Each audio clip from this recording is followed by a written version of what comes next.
మనుషులను మోస్తున్నందుకు భూమి అడవట్లేదురా, మనుషులు తనని కలుషితం చేస్తున్నారని మాత్రం రోజు ఏడుస్తుంది. ఓ సంవత్సరం పంట ఉండదు, ఇంకో సంవత్సరం రేటు ఉండదు. ఈ రెండు వచ్చేపాటికి మేమే ఉండకుండా పోతున్నామండి. ఇంకా నాలాంటి ఎదవలైతే వ్యవసాయం చాలా చులకనగా చూస్తున్నారు.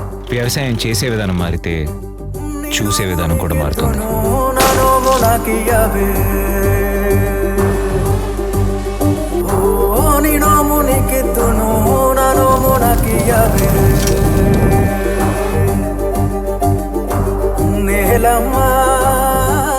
మన పెద్దవాళ్ళకి పొలమే ఇల్లు, ఇల్లే పొలం.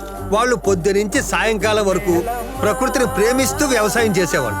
సో ప్రకృతిని ప్రేమించే వాళ్ళందరినీ ముద్దుగా మిస్టర్ వర్క్ ఫ్రమ్ హోమ్ అని పిలుస్తూ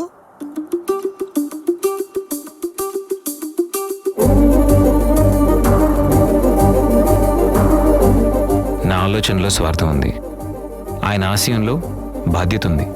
అందుకే ఆయనే దీన్ని ముందు నడిపించాలి. నేలమ్మా